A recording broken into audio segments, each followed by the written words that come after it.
میں فساد نہ پھیلاتے پھرو. یہیں تک یہ ان آیات میں بنی اسرائیل کی ایک تنظیم نو کی طرف اشارہ ہے کہ ان کا جو صحرائے سینا میں تھے تو جو باضابطہ ایک جگہ پہ داخل ہونے کے لیے کسی ایک تمدن میں آنے کے لیے کوشش کر رہے ہوں گے تو وہاں پر کسی سے بعض قبیلوں سے جنگ ہو گئی ہوگی اور اس جنگ کے نتیجے میں انہی کی فتح ہوئی اور فتح ہونے کے بعد ان کو کہا گیا ہوگا کہ ایک دائرہ مقرر کیا گیا کہ اس دائرے میں یعنی ایک علاقہ اللہ تبارک تعالیٰ کے یہاں ظاہر ہے کہ یہ مقصد ہوتا ہے کہ ایک شروع سے ہی بنی اسرائیل کے یہاں مقصد ہے کہ ایک ایسی جماعت ایک ایسی قوم پیدا کی جائے جہاں پر شریعت اسلامیہ کا نظام نافذ کر کے یعنی جو بھی اللہ تعالیٰ نے اس شریعت نازل کی ہو وہ شریعت کا نظام نافذ کر کے ایک نمونہ پیش کیا جائے دنیا کے سامنے. ایک ایسا چھوٹا سا خطہ ہو جہاں پر اس شریعت کو نافذ کر کے ایک نمونے کے طور پہ دنیا کے سامنے پیش کیا جائے تاکہ دنیا اس سے عبرت حاصل کرے, اس سے کچھ سبق لے اور پھر وہ پوری دنیا اس سے تعلیم حاصل کرے کہ ایسا نظام ہونا چاہیے. اور اب ظاہر ہے کہ اگر نمونہ میں ماڈل میں اگر وہ ماڈل بننے کی صلاحیت ہو, اگر وہ ایسا نظام ہو کہ جو پوری دنیا کے لیے ان کے دنیا کے حالات اور دنیا میں امن کے قیام دنیا میں ان کے لیے ہر طرح کے یعنی ایک کشش کا سبب بن جائے تو پھر ظاہر سی بات ہے کہ بہت زیادہ محنت نہیں کرنی پڑتی ہے تبلیغ دین کے لیے, کتاب کی تبلیغ کے لیے. لیکن اگر کوئی ایسا نمونہ موجود نہیں ہوتا ہے تو ہم صرف یوں ہی آوازہ پیش کرتے رہتے ہیں اور دعویٰ کرتے رہتے ہیں اقامت دین اور اس کا, لیکن اس کے بہت زیادہ اثرات مرتب نہیں ہوتے ہیں. تو بنی اسرائیل کے حوالے سے ان کو ایک چھوٹا سا دائرہ مقرر کیا گیا جس کو یہاں پہ ایک القریہ کا لفظ کہا گیا ہے کہ اس دائرے میں زمین کے اس چھوٹے سے دائرے میں جا کر کے ایک نمونہ پیش کرو تاکہ دنیا دیکھے کہ تمہارے پاس جو کتاب ہم نے دی ہے توریت کی شکل میں اس میں کیا ہے. تب وہ دنیا کے لوگوں کے لیے دعوت آسان ہوگی. بہرحال اس کے لیے اب ان کو لیکن ظاہر کسی علاقے میں داخل ہونا ہے. ابھی تو یہ ایک چھوٹے اس میں صحرائے سینا میں رہ رہے ہیں اور اتنی بڑی تعداد کسی علاقے میں داخل ہوگی تو لوگوں کے حالات کس طرح کے ہوں گے. لاکھوں میں یہ لوگ تھے تو اگر کسی علاقے میں یہ داخل ہو رہے ہوں اور وہاں پر شرارت کرنے لگے, کوئی ان میں کوئی شرارتی بھی ہو, کوئی بدماش بھی ہو, تو ان کو تھوڑا سا آداب بتائے گئے کہ دیکھو وہاں جب داخل ہو تو بہت ہی عاجزانہ انداز میں, انکساری کے انداز میں, بلکہ ہو سکے تو داخل ہوتے وقت اپنے سر کو نیچے بھی کر لو. ایک ظاہری معنی بھی مراد ہو سکتا ہے جب یہ کہا گیا کہ وَإِذْ قُلْنَا ادْخُلُوا هَٰذِهِ الْقَرْيَةَ فَكُلُوا مِنْهَا حَيْثُ شِئْتُمْ رَغَدًا وَادْخُلُوا الْبَابَ سُجَّدًا. جو الباب جو ہے, جو باب المدینہ جو شہر کا دروازہ ہوتا ہے, وہاں پر داخل ہو تو نہایت سنجیدگی, انکساری, عاجزانہ انداز میں, فاتحانہ انداز میں نہیں.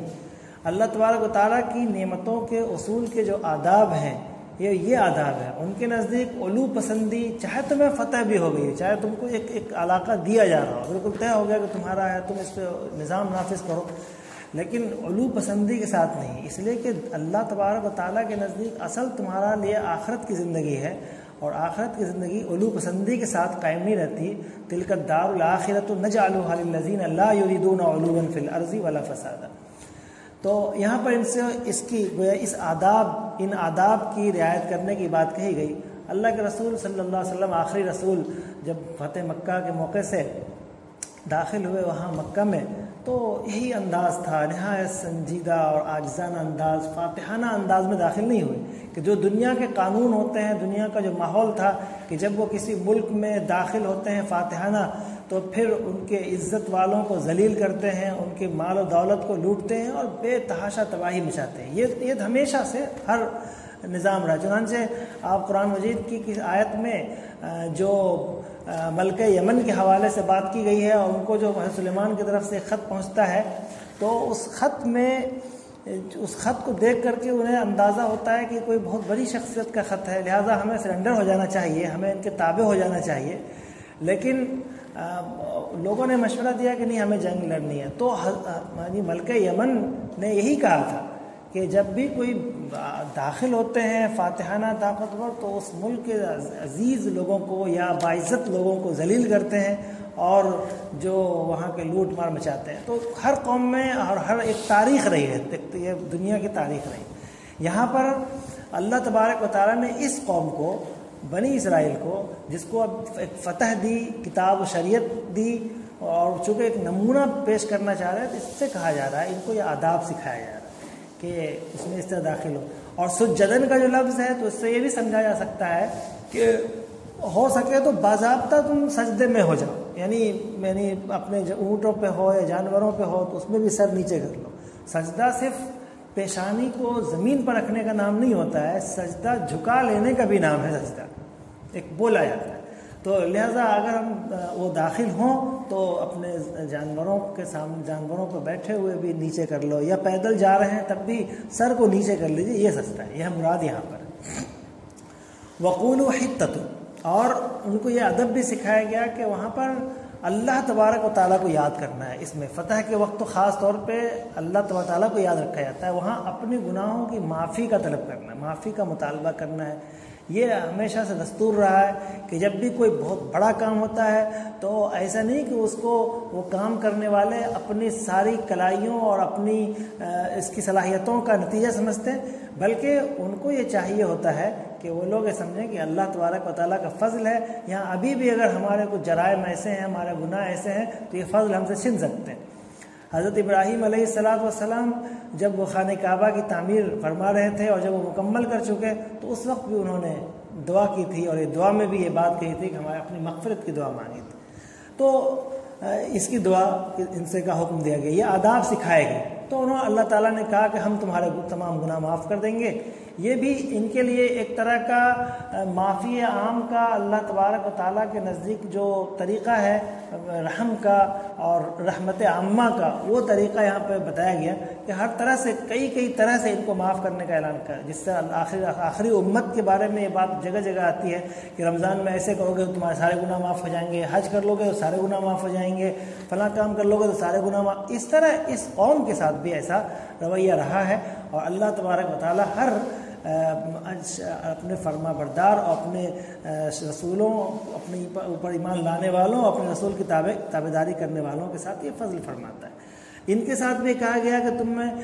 ہم تمہارا نغفر لکم خطایاکم, گناہوں کو معاف کر دیں گے, اور ہم مزید فضل و کرم سے تم کو نوازیں گے. یہ ساری چیزیں ان کو بتائی گئی. لیکن جب وہ داخل ہوئے تو جو کسی علاقے میں داخل ہونے کے آداب میں وہیں پہ پہلی ہی شرارت کر دی, تو ان سے کیا توقع کی جا سکتی تھی کہ یہ لوگ آگے چل کر کے اس سرزمین پر اللہ کا نظام قائم کریں گے اور پوری دنیا کے لیے نمونہ پیش کریں گے. یہ بڑا خطرناک معاملہ تھا اس قوم سے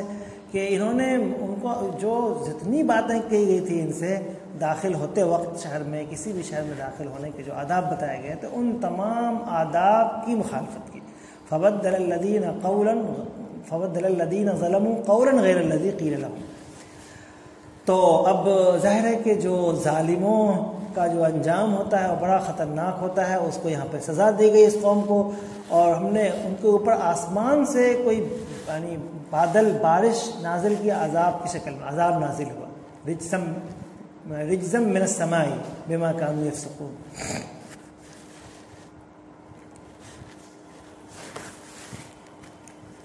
اب ایک ان کے پاس تو یعنی وہ نظم تھا, کھانے پینے کا تو معقول انتظام تھا, کھانے کا اور رہنے کا. پینے کے لیے اور جانوروں کو پلانے کے لیے اس تعلق سے ان کو پریشانی ہوئی. جو کچھ بھی تھا وہاں پر تو اس میں لڑائی جھگڑے ہوتے تھے. تو انہوں نے اپنی نبی سے اس بات کی درخواست کی کہ بھئی آپ پانی کا انتظام کیجئے ہمارے لیے. تو حضرت موسیٰ علیہ السلام نے پانی کی دعا کی, تو اللہ تعالیٰ نے 12 یعنی اس سے 12 کنویں 12 چشمے نکال دیے. 12 چشمے اس لیے کہ اس میں 2 حکمتیں ہیں 12 چشمے میں. ایک تو وہ 12 قبیلے تھے, جو بنی اسرائیل 12 قبیلے تھے, اور یہ کہہ گیا کہ 12 حصے میں بٹ جائیں گے, اور آپس میں ایک متعین نشانزد کر لیں گے کہ یہ قد علم کل اناس مشربہم. اپنے جائے مشرب کو وہ پہچان لیں گے, متعین کر لیں گے کہ یہ ان کا ہے, ان کا ہے, لہٰذا آپ کو کسی میں جھگڑیں گے. دوسرا مقصد یہ بھی ہوتا ہے کہ ان کو تقسیم قوم یہ کسی بھی قوم پر کنٹرول حاصل کرنے کے لیے، کسی بھی قوم کو پر صحیح نظام چلانے کے لیے، خاص طور پر بنی اسرائیل جو ہر چیز میں مخالفت کرے، ان پر تو ضروری تھا کہ ان کو 12 حصے میں بانٹ دیا جائے اور انہی میں سے 12 قبیلے متعین کر دیا جائے، ہر کام کی ذمہ داری قبیلے سے لی جائے، قبیلے کے سردار سے لی جائے اور کا مطالبہ کیا جائے۔ تو اس طرح سے کیا ہوگا کہ اس طرح بنی اسرائیل کو سمجھانے بجھانے کے لیے، ان کو اپنی باتوں پہنچانے کے لیے 12 قبائل کے 12 سرداروں کا بھی واسطہ مل جائے گا۔ اور جب سرداروں کا واسطہ ملتا ہے تو تھوڑا وہ تو نبی نہیں ہوتا، وہ تو عام انسان ہوتا ہے، تو اس سے ذرا اس کا وہ دوسرے ڈھنگ کا بھی لحاظ کرتے ہیں لوگ، انہی میں کے ہوتے ہیں، اور اس تنظیم کے میں بڑا اس کا تعاون ملتا ہے۔ اسی وجہ سے جب موسیٰ علیہ السلام جب نکلے تو جب ان کے قوم کی تنظیم یہیں سے شروع کر دی، اور کہا گیا وَقَطَّعْنَاهُمُ اثْنَتَيْ عَشْرَةَ أَسْبَاطًا أُمَمًا، کہ ان پوری قوم کو بھی اللہ تعالیٰ نے صرف یہ نہیں کہ چشمے کے لیے 12 چشمے بنائے، بلکہ اس قوم کو پورے طور پہ 12 حصے میں بانٹ دیا تھا، اور یہ 12 قبیلے بھی ہو سکتے ہیں شروع سے، لہٰذا حضرت موسیٰ نے اس کو دوبارہ زندہ کر دیا، اس 12 قبیلے کو، اور 12 حصے کو زندہ کر دیا، اور سب پر ایک سربراہ مقرر کر دیا۔ تو اسی لیے 12 کنویں بھی یہاں پر چشمے بھی دیے گئے تاکہ لوگ اپنے چشمے کو پہچان لیں اور جھگڑے نہیں۔ یہ تھا اللہ تبارک و تعالیٰ کا ان کے ساتھ انعام، احسان، تذکرہ۔ اور اب آخری ٹکڑے میں یہ بات بتائی جا رہی ہے کہ جو دیکھو وہی بتانا اب مخاطب کو اصل یہ سمجھانا ہے کہ کسی بھی تم جو کہتے ہو ان کے دین کو، اسلام کو قبول کرنے میں، اللہ کے آخری رسول کی بات قبول کرنے میں یہی چیز رکاوٹ تھی کہ ہم تو بڑے اعلیٰ خاندان کے، ہمارے خاندان میں نبی نہیں ہے، اور ہم تو ایسے ہی بخشے ہوئے، ہم اللہ کے قریبی ہیں، لہٰذا ہمیں ان سب چیزوں کو ماننے کی ضرورت نہیں ہے۔ تو اسی کو سمجھانا ہے کہ دیکھو تم اللہ کے قریبی نہیں ہو، اللہ کا یہاں اللہ کے قریبی وہ ہوتا ہے جو اللہ کے اصول ضابطے کے مطابق چلتا ہے۔ اللہ کے یہاں اس کے اصول ضابطے ہیں، ان اصول ضابطے کو جو مانتا ہے وہ قریبی ہوتا ہے، اور ہر ایک کے ساتھ اللہ کا معاملہ اسی اصول ضابطے کے مطابق ہوتا ہے، چاہے وہ بنی اسرائیل ہو یا بنی اسماعیل ہو یا دوسری مخلوق ہو، سب کے ساتھ اسی اصول پہ ہوتا ہے۔ اگر اس اصول سے جو ہٹتا ہے اس کے ساتھ اللہ تعالیٰ کا معاملہ سخت ہو جاتا ہے۔ چنانچہ دیکھ لو اب اس تاریخ کے حوالے سے دیکھو کہ اگر تم اللہ تبارک و تعالیٰ کے ایسے بندے ہوتے جس کو کوئی عذاب ہی نہیں ہو سکتا تھا، تو پھر تمہارے تاریخ میں دنیا ہی میں کتنا سنگین عذاب تمہارے حوالے کیا گیا، تم کو عذاب میں مبتلا کیا گیا ہے۔ لہٰذا اس سے سبق حاصل کرو اور اس یعنی زمین میں فساد پھیلانے کی کوشش مت کرو۔ واہ خدا۔